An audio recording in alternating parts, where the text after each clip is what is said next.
SLST 2025 আগামীতে যেটা হচ্ছে বা হতে যাচ্ছে সেটা প্যানেল সেপারেশন। 2016 প্যানেল সেপ আলাদা, 25 প্যানেল আলাদা, পরিস্থিতি সেদিকে আগাচ্ছে, এটাই হয়তো হবে। এবারে যে প্রশ্নটা নিয়ে করছো যে এতে করে কাদের লাভ কাদের ক্ষতি, ফ্রেশারদের লাভ না ক্ষতি, ইনসার্ভিসদের লাভ না ক্ষতি, আমি সে নিয়ে আলোচনা করছি। এবং দেখো সম্ভবত গত পরশুদিন হাইকোর্টে যে কন্টেম্প্ট কেসটা হয়েছে, দেখো যা পরিস্থিতি, কিন্তু কমিশন একের পর এক কন্টেম্প্ট কেস খাবে। কমিশন যা করছে সেটা কিন্তু কন্টেম্প্ট কেস খাবে, এরপরে আরো বেশি কেস হবে।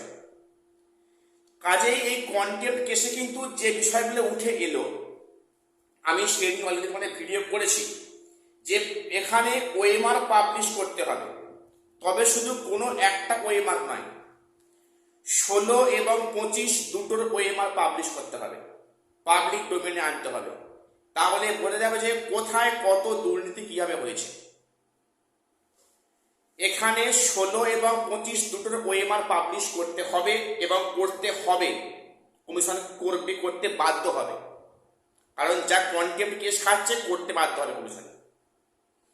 এবং এখানে যেটা অনেকে বলছো যে প্যানেল যে সেপারেশন, এটা কোর্ট তো বলেনি।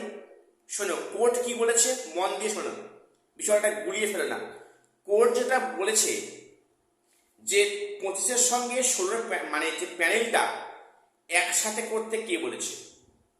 কোর্ট কোথাও বলেছে যে 16-25 প্যানেলটা একসাথে করো, ফ্রেশারদের সঙ্গে তাদের পরীক্ষায় বসিয়ে দাও এবং 17 পেলেও তাদের ডাকা হবে না।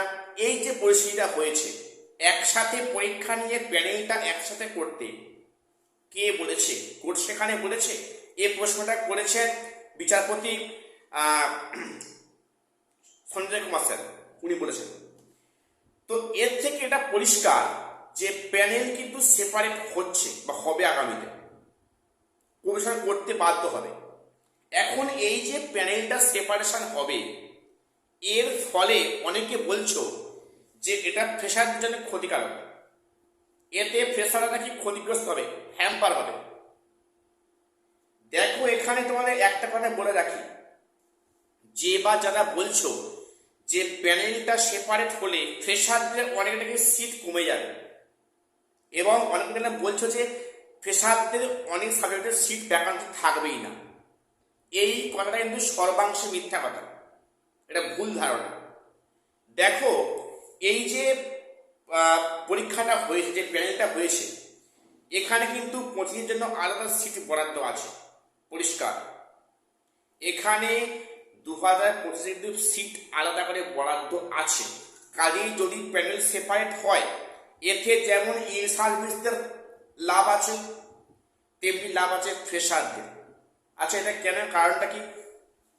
ইন সার্ভিসদের লাভ কোথায় আছে?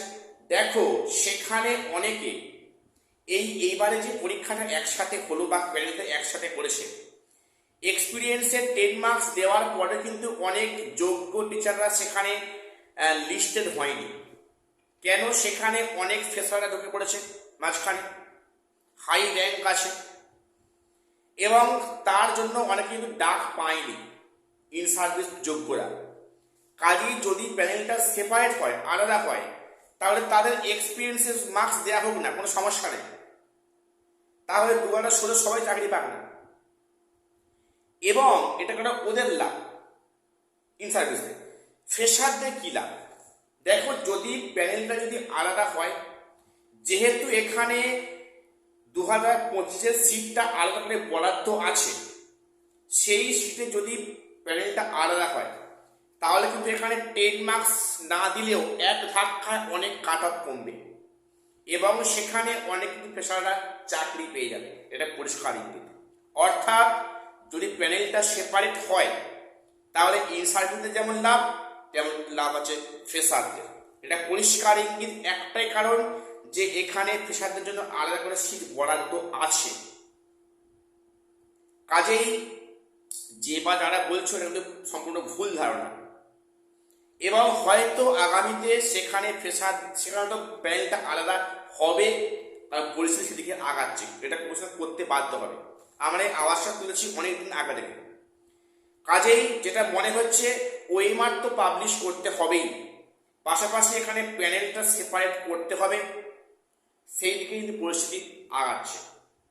এখন দেখা যাক বাকি সময় পরবর্তী মামলার শুনানিতে সেখানে কি হয়। দেখো, যদি প্যানেলটা আলাদা হয় তাহলে তো 70 কেস, আর এক্সপিরিয়েন্সের 10 মার্কস, এই নিয়ে কোনো কেস আর থাকবে না।